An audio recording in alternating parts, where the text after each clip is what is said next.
sure. Thank you. All right. So thank you, everyone. So we're actually talking about accessibility. And if you have any questions at all, please let me know any questions, or like if you have any questions at all, because accessibility is like a big topic. And I know different districts and schools, they handle it a little bit differently, but I just wanted to cover just the basic of what's really just the key points, like using Canvas or Microsoft Word, PowerPoint, PDF, videos and audios. So when we share our materials with our students, we need to provide accessible materials. Now, if you're teaching, you're an in-person teacher, then it's maybe a little different, maybe because you're providing textbooks or you have handouts, then that is okay. However, if you are teaching online or Zoom, using Zoom or any other online modality, then accessibility is something that you do have to really pay attention to.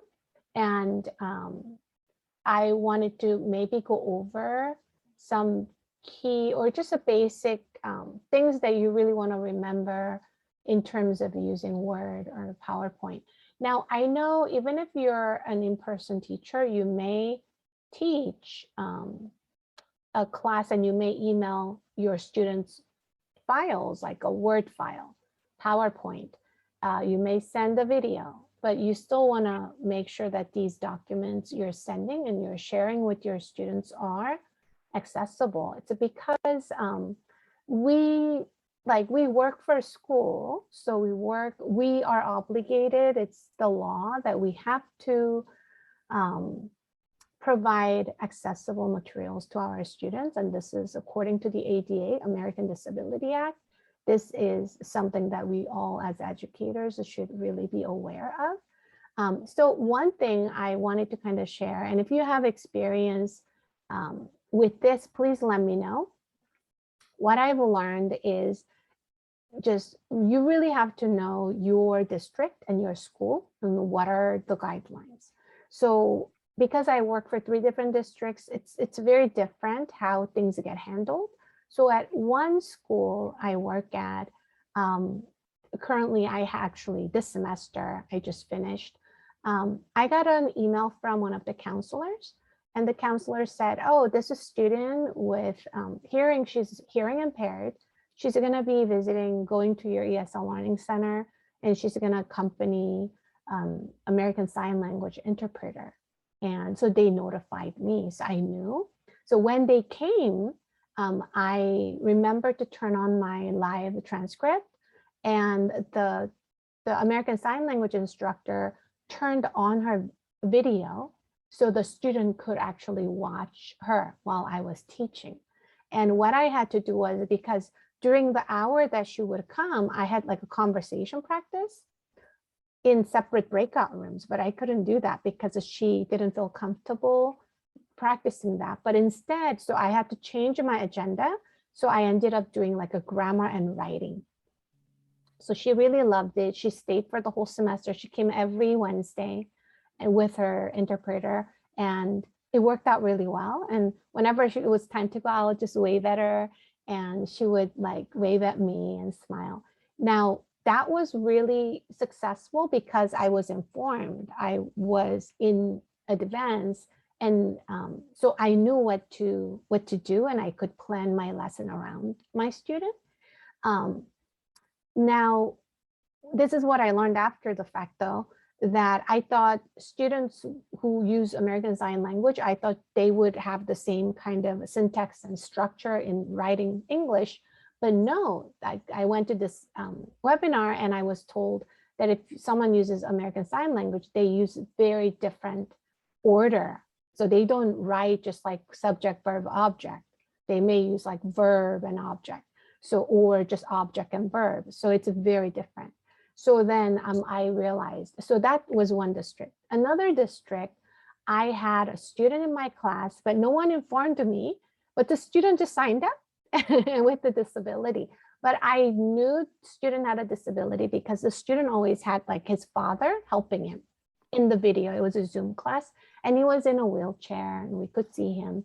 And he had issues with, he couldn't really, he was in a speech therapy. So he really wanted to be my level because I was teaching basic literacy.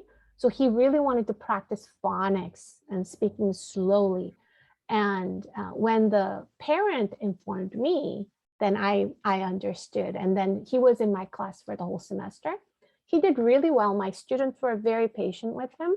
So I could actually send him to different breakout rooms with my students, and I would go check on him, but they did really well. My students would just wait patiently for him to, and then it was not very easy to communicate, but he tried. The student really tried and worked out really well. So like, I think you really have to know your college, your school, what are the policies, right? So I think that's the foremost. You even want to check out your website. If you have a DSPS website on your campus, check it out as an instructor and see what services are offered. Because if you don't know, you may not be even able to share. If your student, you suspect your student has some kind of disability, I mean, you can at least recommend to say like, oh, we offer these services. But if you don't really check them out, then you have no idea like what's available for your students. And many times I think our students are very, they maybe sometimes don't want to share voluntarily, then that's okay too. But I think sharing the resources with our students, it kind of opens that door that they know the services available for them. So I think that's really important. So I just wanted to share that first. And then I wanted to go into like the technical accessibility issues with like videos, audios, and other things. But did you have anything you wanted to share? If you have experienced anything in your own classroom? So I will share, and I can't say that I necessarily handled it well, but I did the best that I could. Many years ago, I had a student who came who was blind, and she came to class, and that was very challenging because she could hear, but she couldn't write, right? And so when it came to any kind of pair work, she could participate in the conversation, but she couldn't see the materials. She did have a very, I don't know what their machines look like today, but back then she had kind of a large and loud type of typewriter type machine that was Braille, so that she could practice, like if we did spelling words or something, but it was very loud and she was slow to do it. And then, it was kind of distracting for the other students. However, she did come for a good while. And then there was another time when, sorry, just a second. I'm the administrator on Canvas. I'll get back. Sure, no problem. Anything else? Any experiences with like your DSPS office or? Well, I just next week, a week from yesterday will be the last day for the full year. I've been teaching in class since September of last year, and I wanted to be in the classroom. Okay. Zoom is here to stay, and I know that. And I just don't think my skills were adequate for my students. But I did learn quite a bit. I want most of my students, in terms of access, I mean, they just have their phones. Right. And I've tried, I mean, I hated telephones in the classroom. And I mean, it was a mortal sin. Get that out of my face. But I've been making those phones. If you're going to have that phone, you're going to make it work for you in class. Okay. And that's what I've been doing. I said, this is how you can use this in class. This is how you can access this information. And I said, if you've got to call somebody, the hallway's out there. Okay. And I said, let's use this for work in class. Good. Very good. Thank you for sharing. Paige, did you want to continue? Sorry about that. I got a call from it. No. Sorry again. Oh, that's okay. That's okay. So Patty, would you like to share? Do you have any, have you had any experience? I have at Santa Ana College, I had a student that needed accommodations because she had problems with her vision. And so she would come into class with how do I describe it? It was like it was a portable, from like what I can recall, you know, it was like a almost like a portable giant magnifying glass that she would set on her table, and then she would look at the material that way. And then I think she would also use it. It's a very, can't exactly remember the details. And I think she would use it to look at what I would write on the board. So I had to be really careful with the visuals that I presented. I was careful to go slow, you know, and not make these radical changes, you know, with like projecting the images or slides on the screen, or, you know, even just projecting like the book. And she stayed in class. It was for a conversation class. So there wasn't too much writing, but when we did write, there wasn't a problem. And then when I was at a different district, that school is right next to the Braille Institute. So we have a lot of students, or, you know, I'm not there anymore, but we had a lot of students that would enroll in ESL classes. So one semester I did have like one student who was like, you know, blind. And kind of like what Paige was saying, he didn't stay for very long. Like I was, you know, like the person from the DSPS service office came and told me about the student, and the student participated orally, but couldn't write.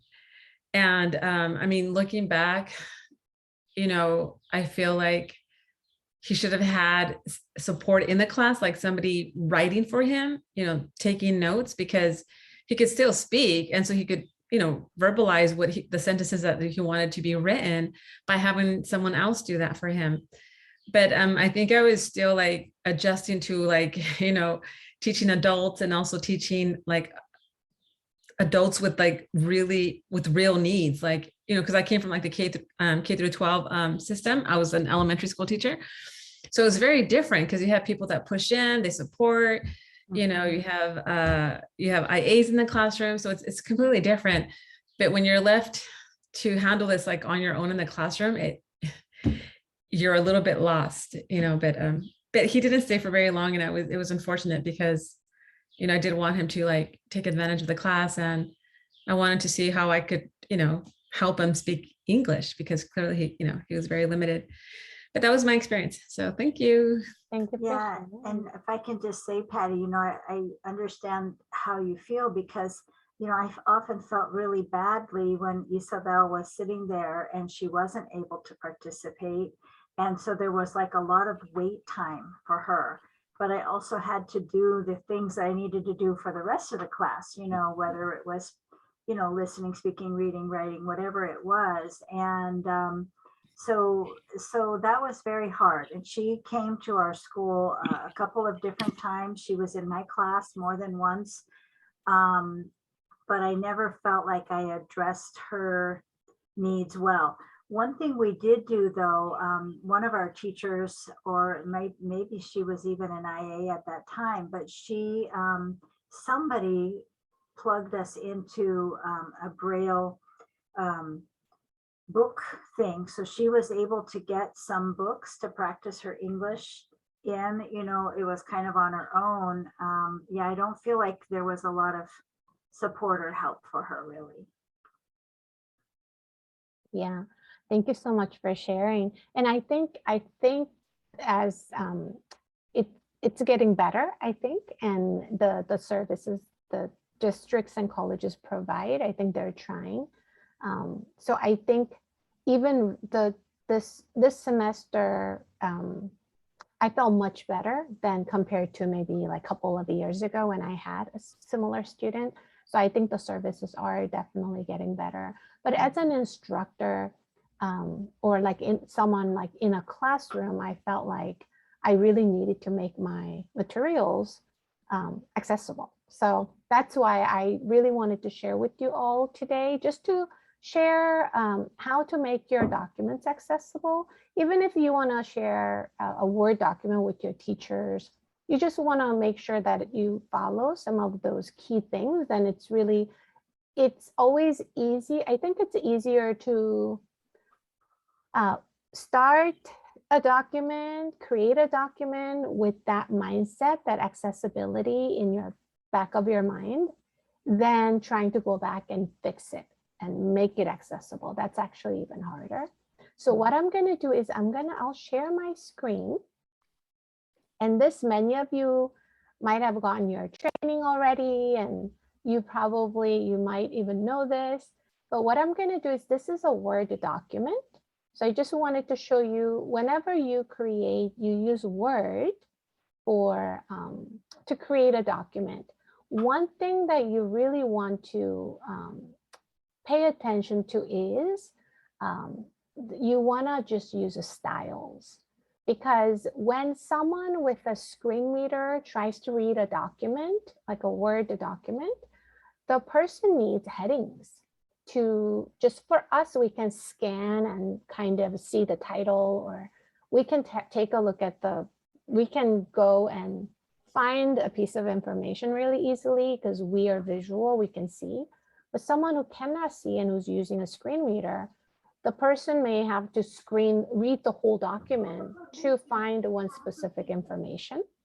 So using the style is really important. Using the headings is really important. So what I do is I don't really play with the font. I just go into headings and styles. So for example, I can go to title, and I can maybe center it, and I can just do this as a sample. So this is my title.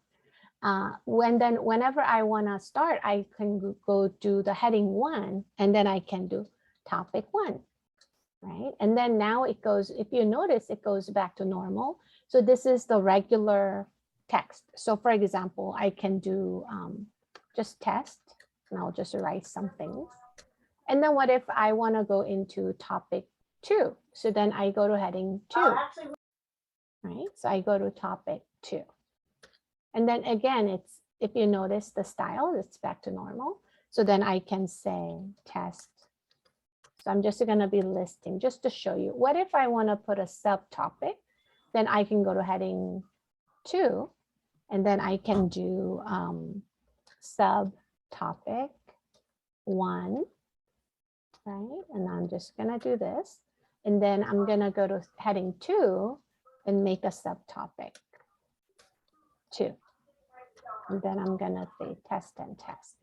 So the reason why you do want to use this headings is because when someone wants to use a screen reader, you want to be able to show kind of like the table of content.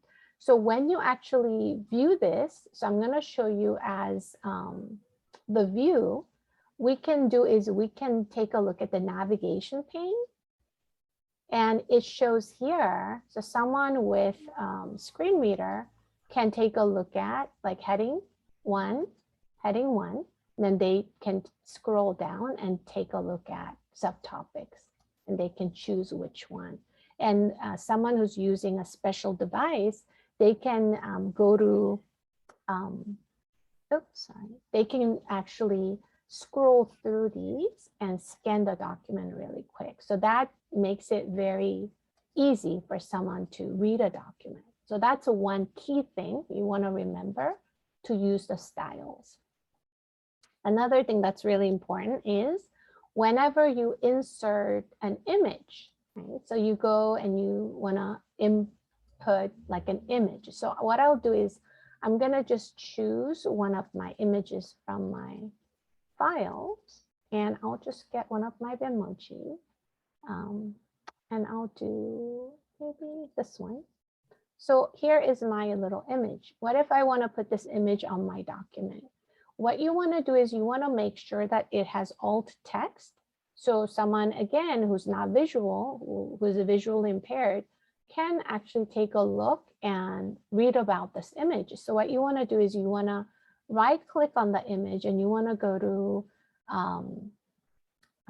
here, Let me do this here again. You want to go to format picture. And then right here, when you do that, you can see on the second menu here, there's the alt text, right? So you can actually just write down the description. You can say, this is me actually, Mrs. Hong, with balloons. Maybe I can even say colorful balloons. Right, and that's it. That's how you do the alt text. So when students, someone with a screen reader reads it, it's gonna say, this is an image, and it's gonna read my description. So you're making it accessible that way. Now, when you're done with your document, creating your document, Microsoft Word has the accessibility checker. So you can go to your file and you can go on to inspect document and you can do check accessibility. And here on the side here, it says no accessibility issues. But if you haven't used any styles, headings, and alt text, then it's gonna give you issues here and you can fix it. So whatever issue that you may have. So for as far as using Word, those things you do want to remember when you share create a Word document. Hi, Diana. Thank you for joining us. Just to let you know, we're recording this session, but thank you for joining. Good. So, oh, no problem. I was late too, so don't be sorry. Good to see you. Thank you. And then I want to show you the next document that you may use is PowerPoint, right? So if you use a PowerPoint, that's another document that you can make it very accessible if you know what you're doing, if you know how to make it accessible. But it's very difficult to go back and try to fix it because then it's much more hard. It's harder. So what I'm gonna do is I'm gonna show you. So whenever you use your PowerPoint, create a PowerPoint, I'm just gonna show you the key things. Always use a template, right? So whenever so this is your title template. Here you can add the title. So here I'm gonna just say sample, and I'm gonna just write Katisol. So I'm just gonna create a little PowerPoint presentation. This is gonna be my title page. Now, whenever you wanna include a new slide, when you wanna actually click on the drop-down menu, and it's gonna give you all these templates. And you do want to use templates. You don't ever want to start with a blank slide and start adding images and text. It's because when someone tries to read a PowerPoint using their screen reader, the orders are going to be all mixed up unless you use this template. These templates have like the title and the content, which is very, very, works well with the screen reader and these programs. So you do want to use one of these. So what if I want to use this? And then for the next one, I'm going to say, this is going to be my how to make an accessible PowerPoint. I'm just going to do that. And then you're going to be writing. So this is going to be you're just going to be writing, right? Now you go, okay, I'm going to make another slide. Same thing. You go to the same templates, and depending on what you want to do, you can use the same title and content. But what if you have more things to put? So I go, oh, I need two separate, I'm going to need two pictures with two subtitles. So I'm going to click this one. So this one, I'm going to go Word sample. And here I'm going to put just the picture one, or I'm going to say apple. And here I'm going to say pear. Right? And now here, I'm gonna add a picture. So here I'm gonna go for online pictures and I'm gonna look for an image of an apple. And here I get all the Creative Commons images, which means these are, you don't have to worry about copyrights. So this is wonderful. So I'm going to click on this one and I'm going to say insert. Okay, so now this is going to insert and I can adjust the size however I want. But what you want to do is you want to right click on the picture and you want to go to format picture. The same thing right here, you click on here, this icon, go to alt text, and then you're gonna, so this one actually does have the alt text embedded, but the thing is you can leave it the way it is, or you can edit. So to say, you can maybe, it says Apple brand architecture product naming, the brand Byte, but so you can keep it, or you can make it like, you can change it to a red apple if you want to. But I think because this is a Creative Commons image, I think this is good. So what I'm going to do is I'm going to X out and I'm going to do another image here. So now I'm going to look for a pair. And again, I'm going to just choose this one. I'm going to insert. Now here, this one, I'm going to check for its actually alt text and see if this one actually comes with it or not. If not, you do want to include the alt text. So I'm going to click on, I'm going to make this a little bit smaller. Okay. I'm going to go to format picture. I'm going to go to this image. Oh, okay. The download. So this one, no, I probably want to say a pair, just fruit pear, a pear. I'm just going to say that. So there, right? So we have these images and this is actually great because it has the title.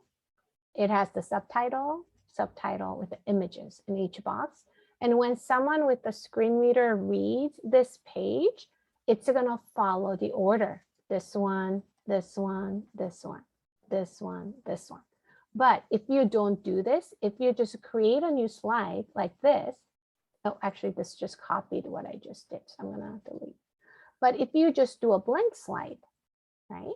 And then you go, oh, I'm just going to insert a picture, or I'm going to insert a text, right? You go to a text box and you just go text box here. You put a text box here. Then when someone with a screen reader reads it, all the orders are going to get mixed up. So it's really not very accessible. So what I'm going to do when you're done with your PowerPoint, another thing that's built in is you can check the accessibility. So you can click on File, check for issues, and go to check accessibility. And see here, it says no accessibility issues here because we just built following these ideas using the template, adding alt text, having using these different templates, right? So one thing that's really important when you build your slides is each slide has the title that you put in. You want to make sure your title is different from one slide to another. You don't want to say how to make an accessible PPT here. And you don't want to, even though it's a continuing topic, you don't want the same topic here. Then someone who's scanning the slides will get really confused because it means there are two slides with the same title. So then the person can get really confused. That's why your title that you put in has to be different. So even if you say this is how to make it accessible part 1, and this is how to make it accessible part 2. So as long as you make them different, it's accessible. So these are some things I'm just covering very, very basic, how you can make your PowerPoint accessible. Oh, great. Oh, good. Yes, so it is much harder for you to go back to remedy or repair someone's document because if someone, I've seen like really, really bad PowerPoint where they were just layers of pictures. Person designed it, and I couldn't make it accessible. And it was really hard for me to. So sometimes it takes more time to repair it than just starting from scratch. It's much easier. But if you know all the ins and outs, and if you know all these key points, then when you build your PowerPoint next time, when you create your Word document next time, you can do it with that in your back of your mind, and you're going to make much more accessible document, right? So those are two are just the key things. One thing I also wanted to share is the PDF. Now, PDF is much harder to make it accessible, especially because what if you have a PDF document that belongs to someone else?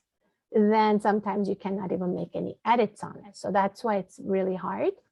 What if you create a PDF, you create a Word document, and then you change it into PDF? You can save it as a PDF. Still, there may be some issues with the title missing or certain things. But if you make your Word document as accessible as possible, when you convert it to PDF, most of it will be accessible. I have an account, PDF account that Adobe Reader and Adobe, so I can check to make sure whether a document is accessible or not. There are many PDF documents though that are not accessible. So if you're using Canvas, it's not recommended you share a PDF document unless you know for sure that document is accessible. I've seen, again, different documents from colleges. Some documents are very accessible because they check them, some are not. So not every document is accessible. I've checked USCIS because I teach citizenship, and I've looked at, they have many PDF files that they share.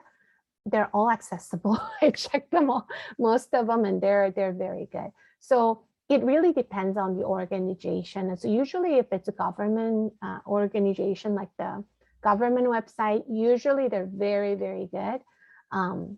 Colleges, districts, it's kind of a hit and miss. Most of them will be accessible, but certain flyers or documents may not be. So yes, definitely, Diana. Yeah, so you don't waste your time going back to fix your documents, right? Good. So those were some of the things I wanted to share with you for as far as the accessibility. Now I have couple more things I want to show you is this here. So I put down videos and audios here. So videos, all the videos that you share with your students, they need to be properly captioned. So there are many videos out there, YouTube videos that are auto-generated. So captions or subtitles are auto-generated. Usually these videos are not accessible because they're not accurate. A lot of these videos, you're going to see that they don't have the right punctuation marks, no capitalization. So when students try to understand and read the caption, they don't really understand it fully. And as an ESL instructor too, it really bothers me not having correct captioning.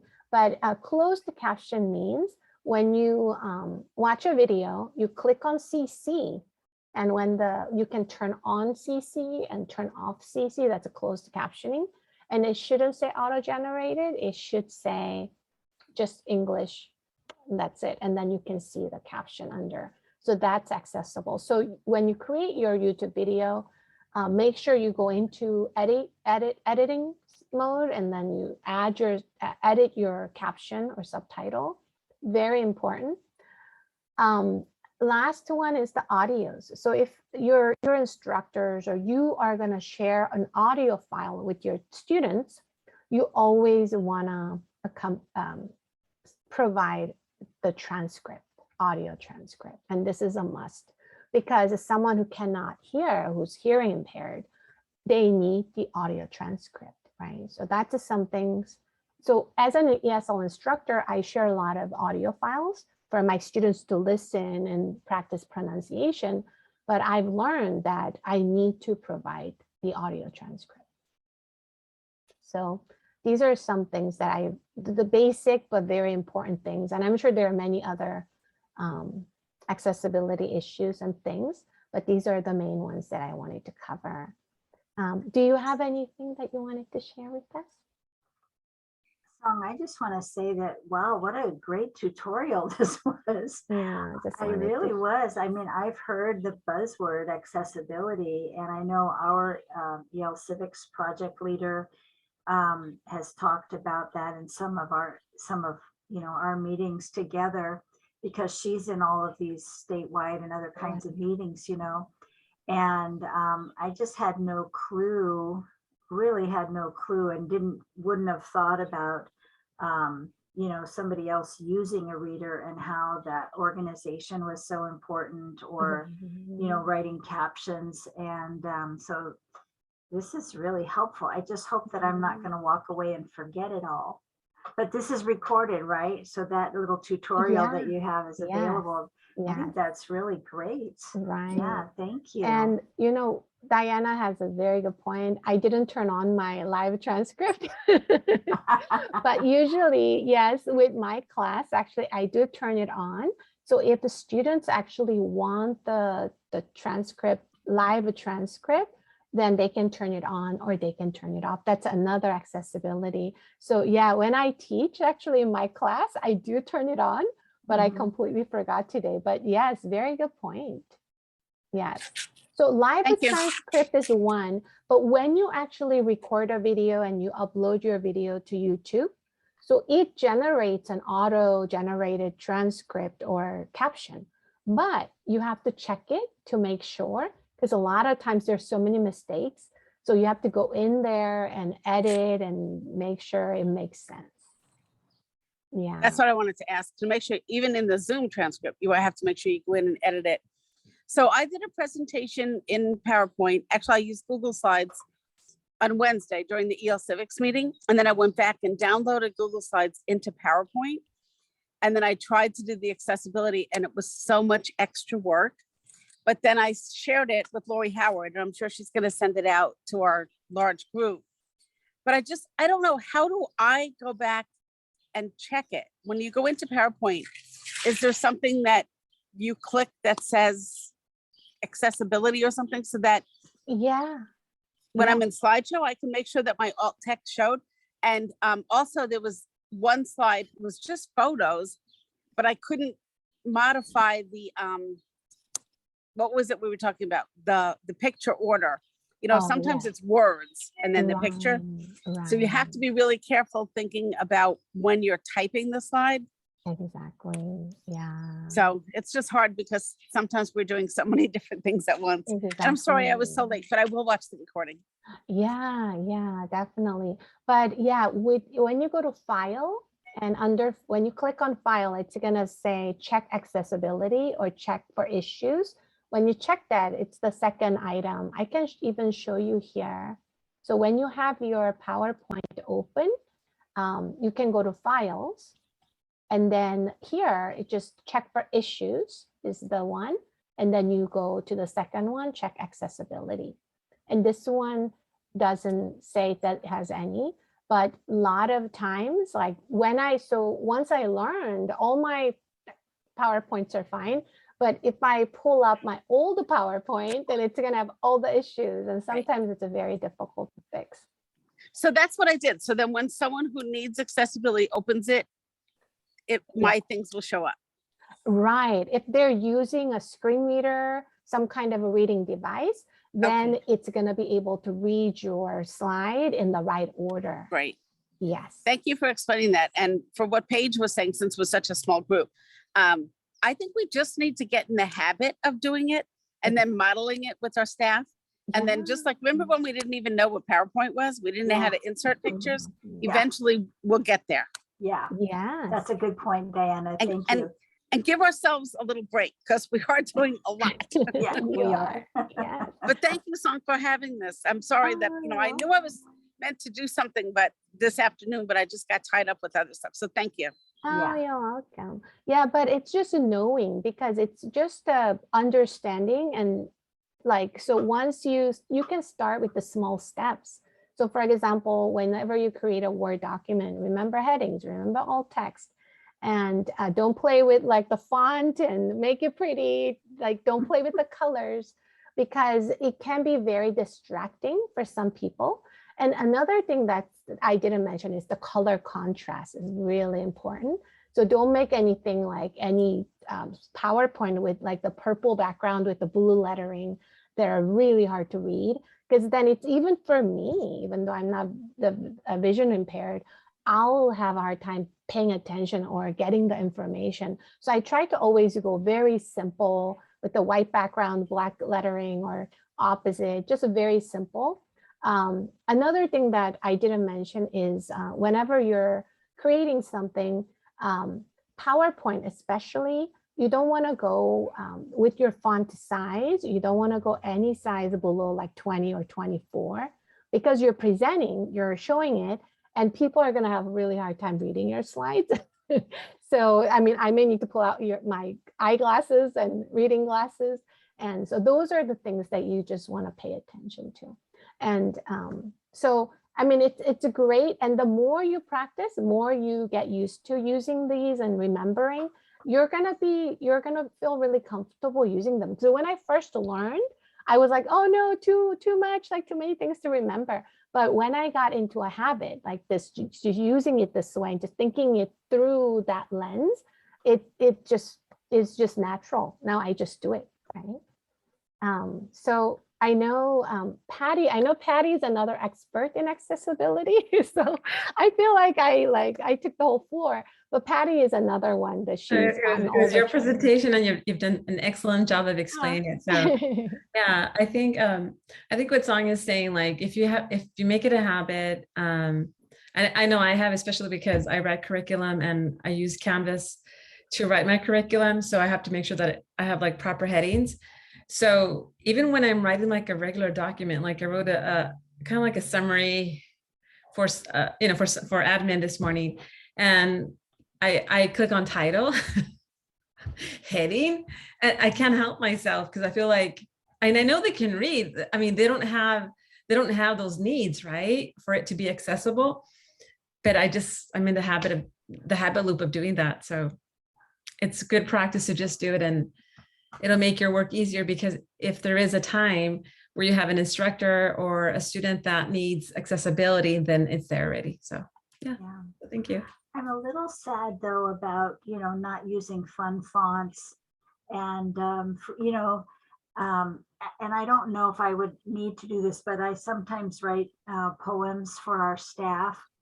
And so I have a lot of fun, having the font kind of be the the one that I want it to be, and watermark in the background and things like that. But I am gonna try.